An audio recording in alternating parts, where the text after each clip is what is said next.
Hello and welcome to another Fantasy Premier League video. My name is Steve and it's a little over 1 week until the season kicks off, and so I thought it'd be a good time to check in to see where my draft is at.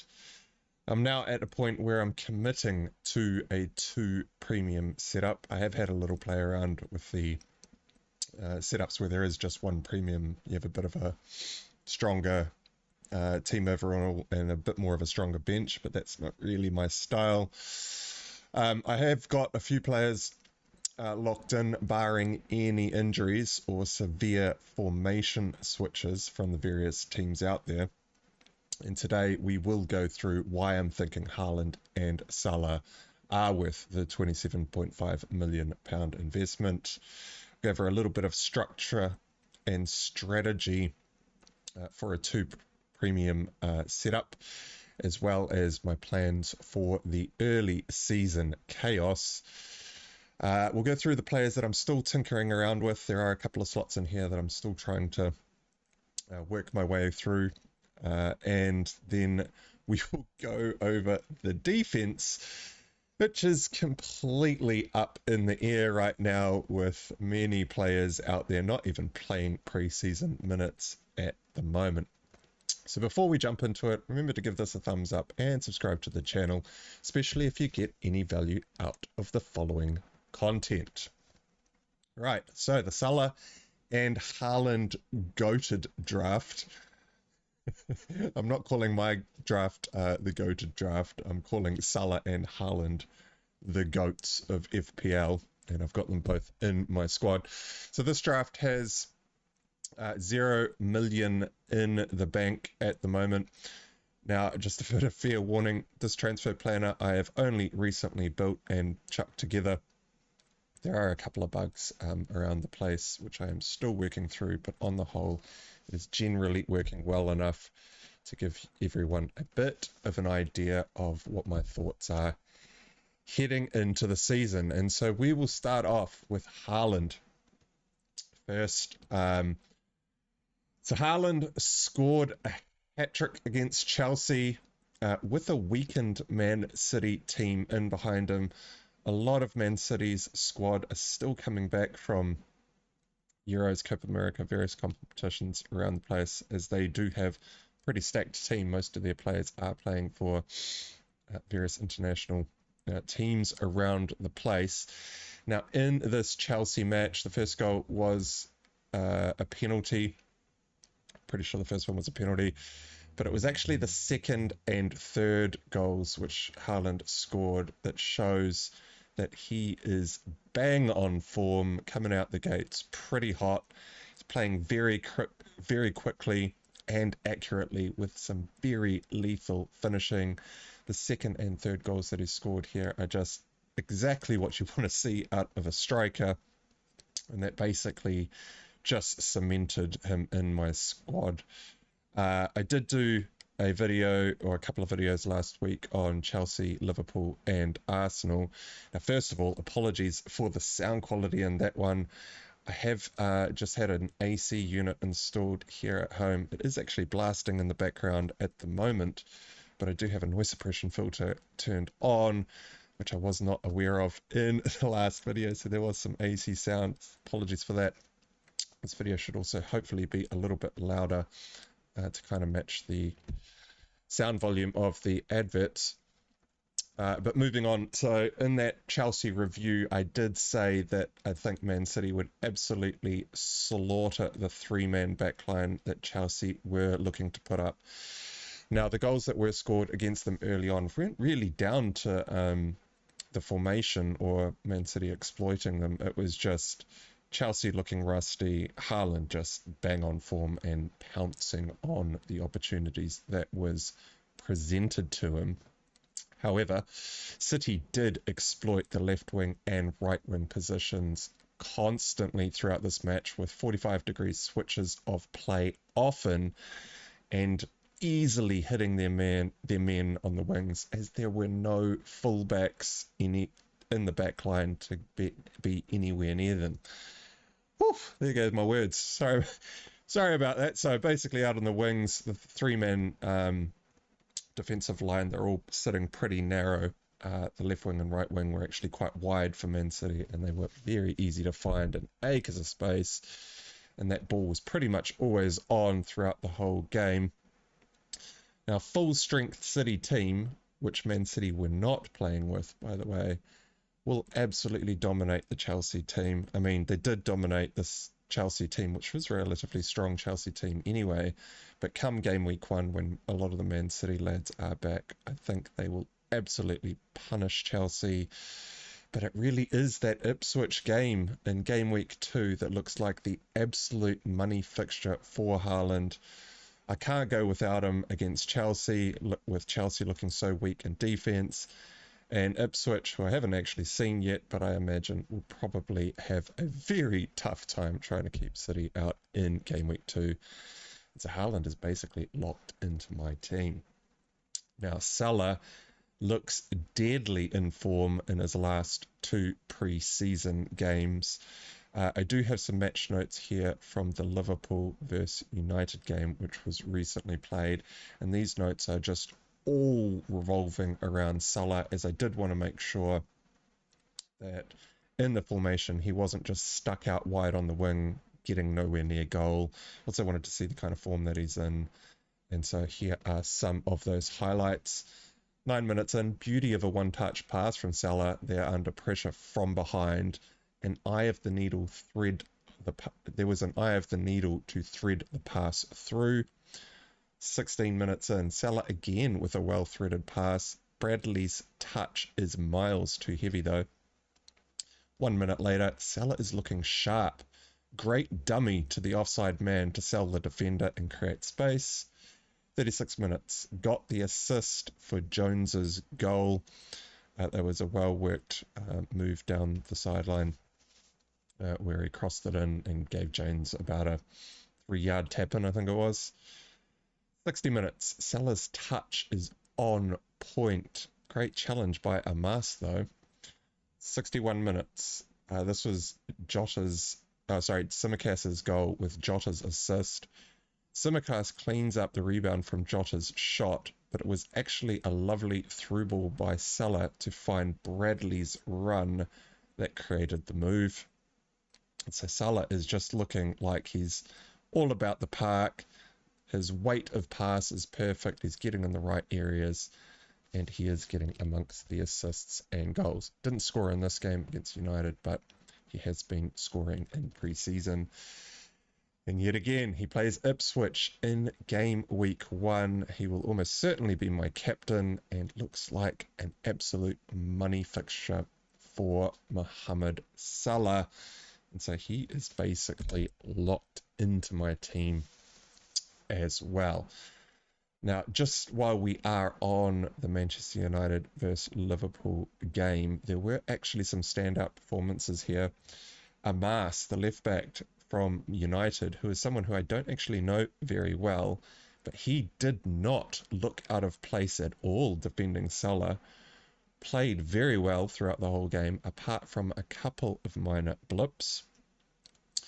Ahmad from United, who is actually on my 5.5 million shortlist, looked exceptional all game, hardly putting a foot wrong. He actually looked like United's best player in terms of attack.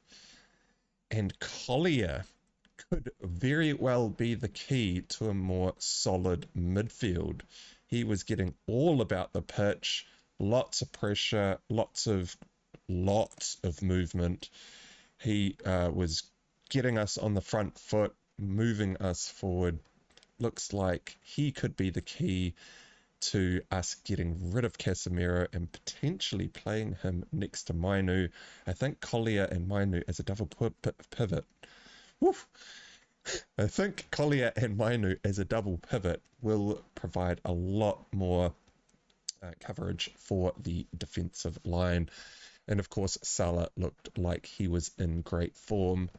Now, on the lackluster performances in this match, Casemiro, contrary to what the commentators on Manchester United TV were talking about, I thought he actually had less than average game.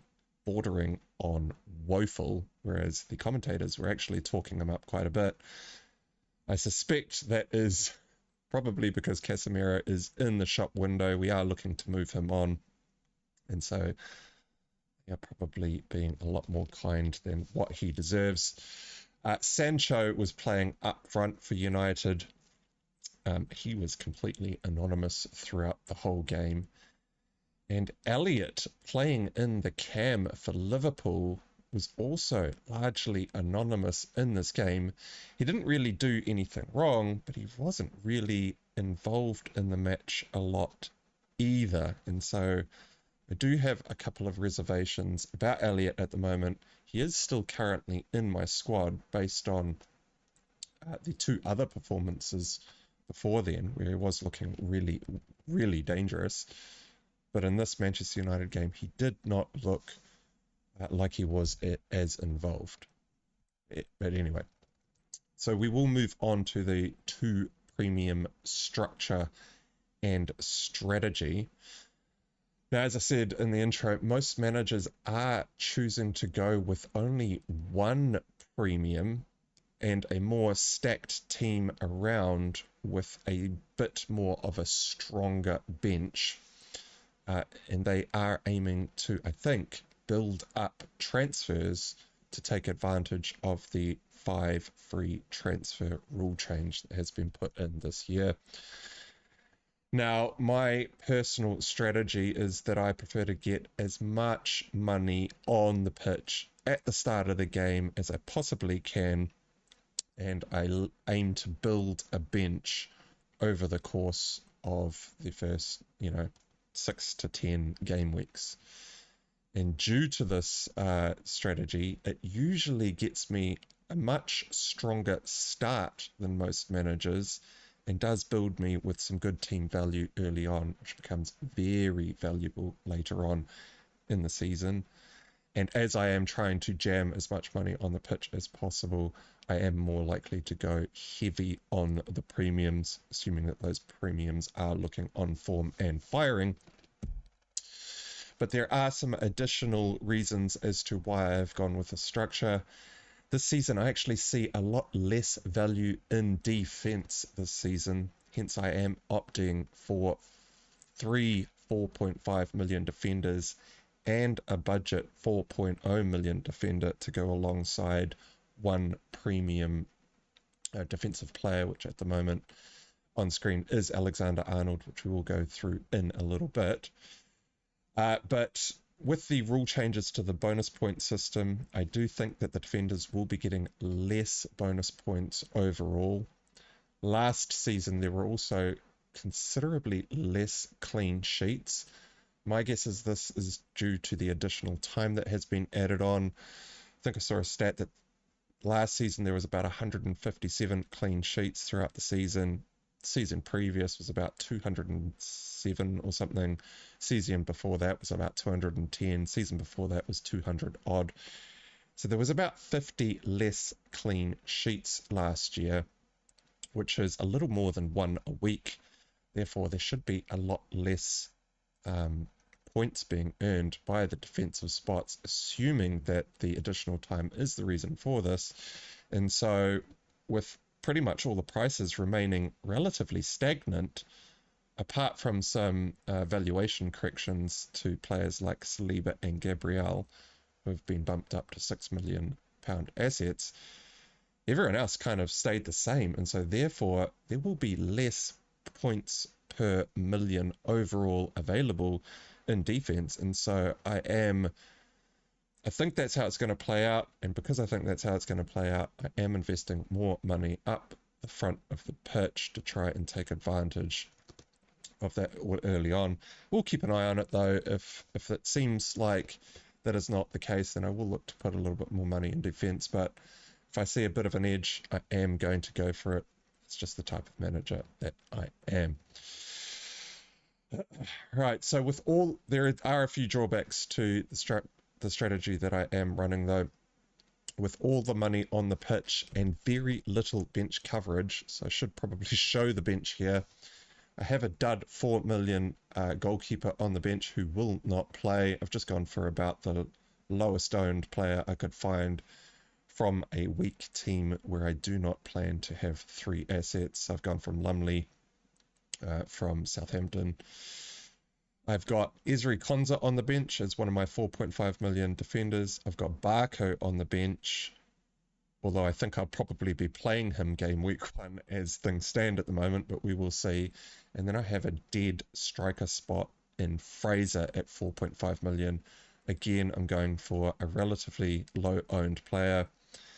He has jumped up quite a bit, though, now up at 5.1% ownership.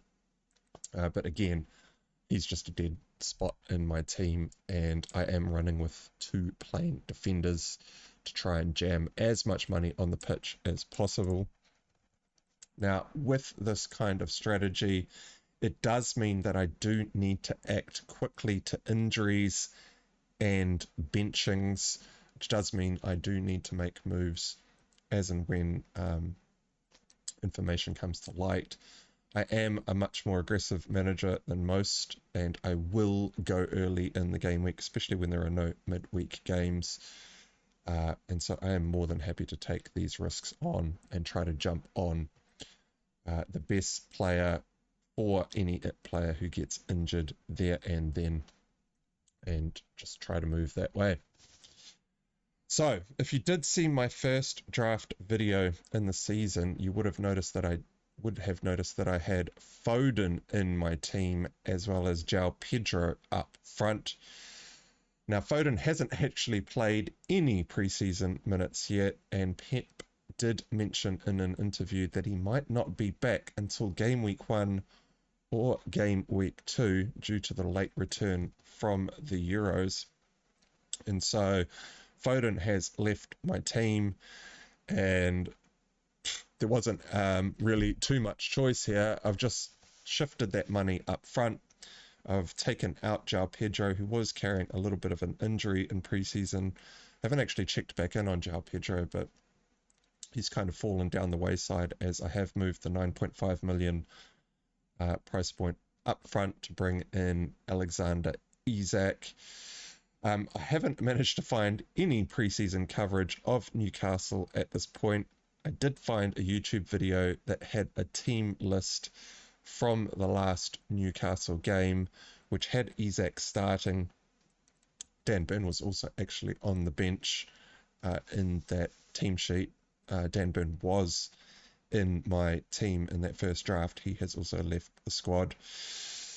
But as long as Isak is not injured come game week 1, I will probably have him in my team now, as the only other candidate roughly around this price point was Phil Foden. It was going to be one of the two, and with Foden not really nailed for game week 1, I'm pretty sure I am almost certainly going with Isak at the start of the game. So as mentioned, I have moved a 9.5 million price point out of midfield and moved it up front. Isak is a full 1.0 million cheaper though, and so I do have some options of what I do with that £1 million. So I will go through what I have done here. So as soon as I moved the money, I had João Pedro in my squad, which was 5.5 million up front. So I either need a 5.5 million midfielder up to a 6.5 million midfielder with that additional 1 million saving from Foden. Now, at the moment, I have gone with Elliott in midfield based on the 2 performances before the United game. But as of the United game, in which I thought he was pretty anonymous for large parts of that match, I am wavering a little bit on him. I still think he is the current front runner, given his central positioning, how high up the pitch he is, and the fixtures that Liverpool have, and of course the fact that Liverpool are one of the better attacking teams in the league. And so I have stuck with Elliott at the moment. There are a couple of other candidates on my 5.5 million shortlist at the moment. The next closest who I might go with instead of Elliott, depending on what happens in the last week of preseason football, is Ahmad from United, who had a great performance against Liverpool, has also had some very good performances early in pre-season, and he was on my list of match notes at the end of last season as having some outstanding performances. So even though there's been a big gap between last season and this season, Ahmad is looking like he has got the goods. So he may actually make it into my team come game week 1. So the spots here that are still up for grabs is Elliott and Nkunku. We'll go through Nkunku in a second. The only other players at 5.5 million that I am probably considering is maybe Emile Smith-Rowe at Fulham, who have some all right fixtures. I do not know how Emile Smith-Rowe is going to fit in at Fulham yet. He is someone that I will have to investigate heavily if I do wish to go down that route. But given what I've seen from Ahmad, I don't think I will be going near Emile Smith-Rowe. So in terms of preseason fixtures remaining, Liverpool have one match on August the 11th versus Sevilla, and this will be the crucial fixture that has me deciding on whether or not Elliott will be in my team come game week 1. So it'll all be down to that fixture. Man United also have their final preseason game. It's not really a preseason game, it is the Community Shield match versus City on August the 10th, and so we'll very much be weighing up Ahmad's performance in that match as well. On the 6.5 million price point list, though, so with that extra 1 million that I saved from going from Foden down to Isak, I could put in another 6.5 million asset alongside Nkunku in the place of Elliott. And on my shortlist is currently Gibbs White, who I haven't seen any minutes from preseason. Very hard to find coverage of any of these teams in preseason games at the moment. But he looks like he might be on penalties and is pretty nailed with some very nice fixtures. Grealish has been playing a lot of minutes for Man City with most of their team not back yet, and so he might be viable for the first couple of weeks, but then he will become a very serious minutes risk. And the only other spot that I might player that I might consider for this spot is Bailey at Aston Villa, but he is another minutes risk player, and I do need to have a little bit of a look at what's going on at Aston Villa. I haven't been able to find much coverage of them either. Who I have removed from this team, who was in my first draft, is Szoboszlai from Liverpool. Now, Szoboszlai did play in the 10 when they were playing without a recognised striker using a false 9. This was with Elliott and Szoboszlai both playing in dual 10 roles. Szoboszlai looked amazing in that role.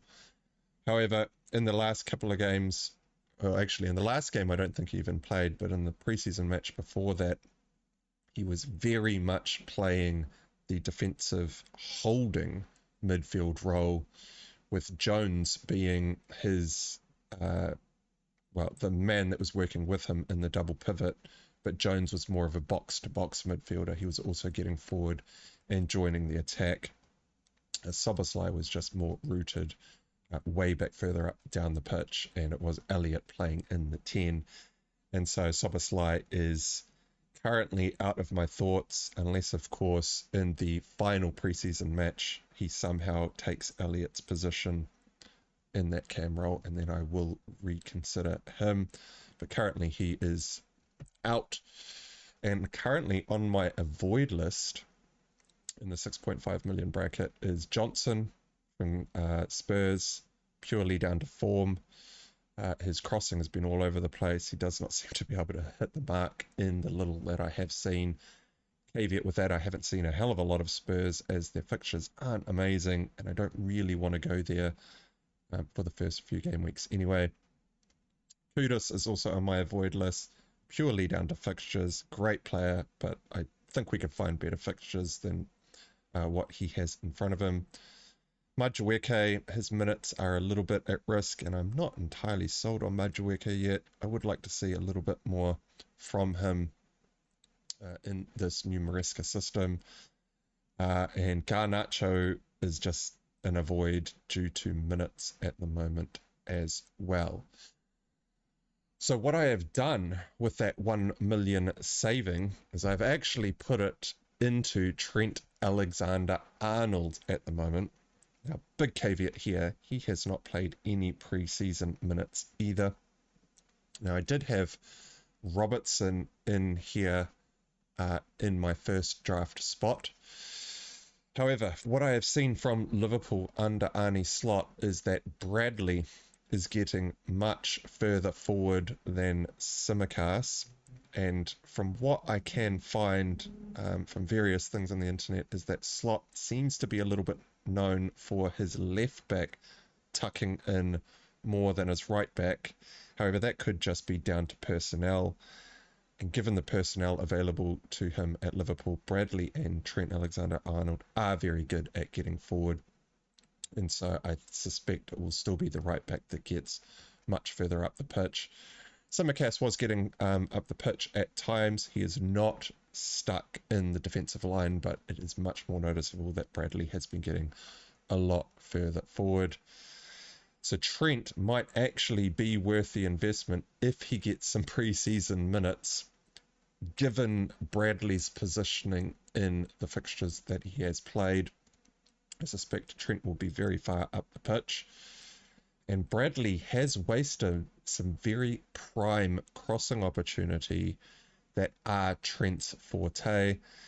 He also got into the box quite a bit. This is Bradley, so we could see Trent Alexander-Arnold amongst the goals if he does come straight back into that team for game week 1.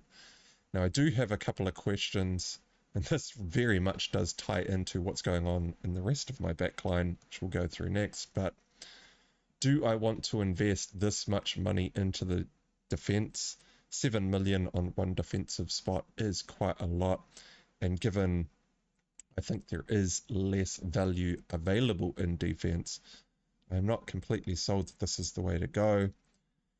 Defenders are doing worse on bonus, less clean sheets last season, potentially due to the additional time increases. However, this will allow me to jump on any defender in a Trent out move.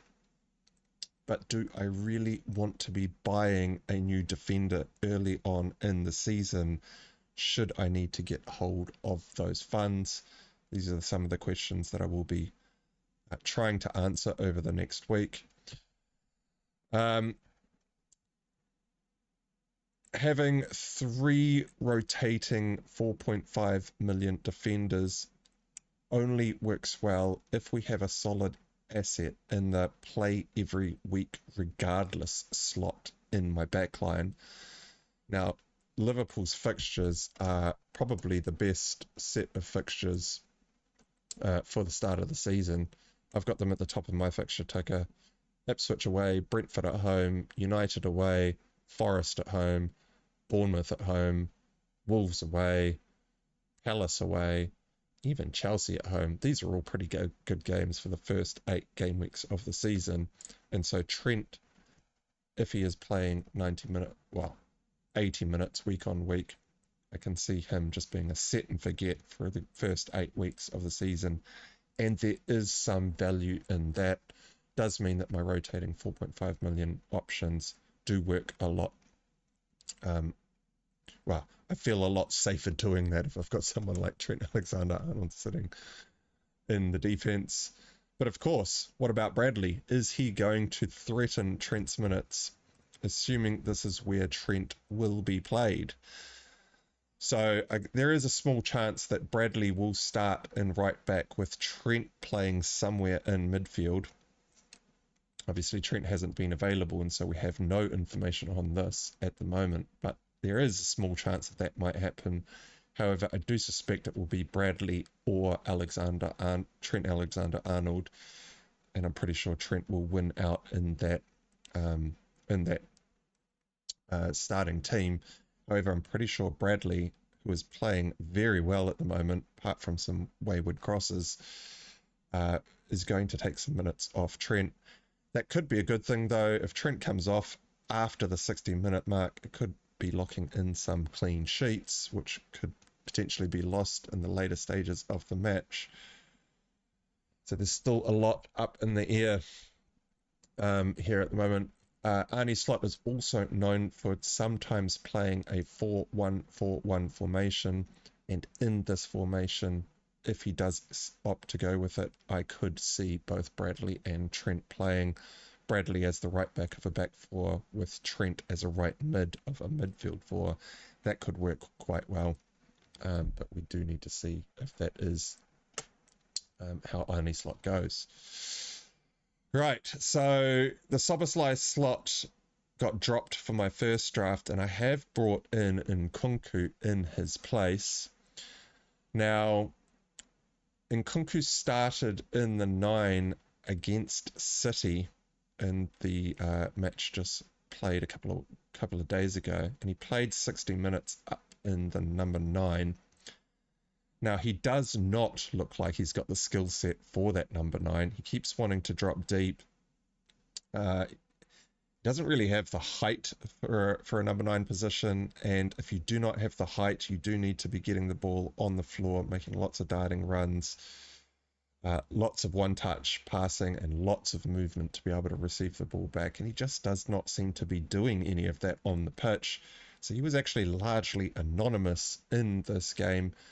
Of course, he was playing City, and so, it's not the best team to be trying out in a number 9 role. However, he did have an amazing game against Celtic playing in the 10, and so far from what I have seen of Nkunku, this is the position where he has played his best football.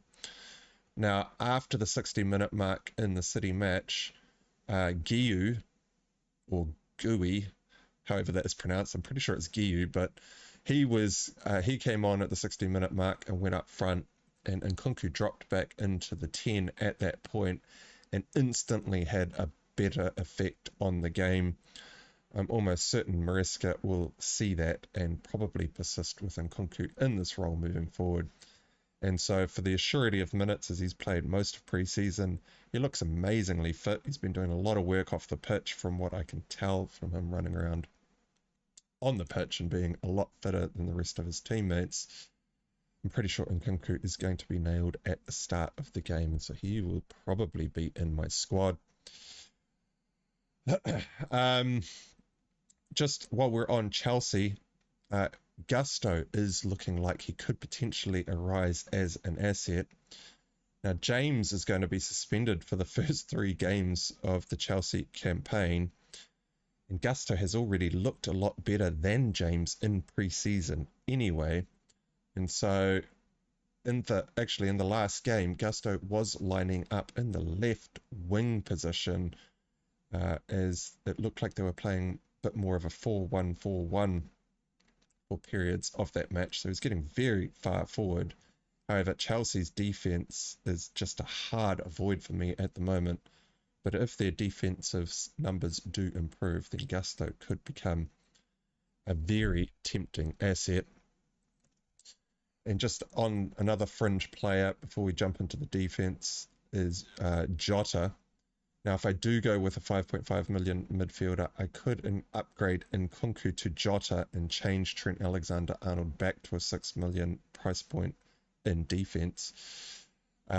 Jota did play for the second game up front. This was the game against United. There was still no other recognised strikers on the bench, though.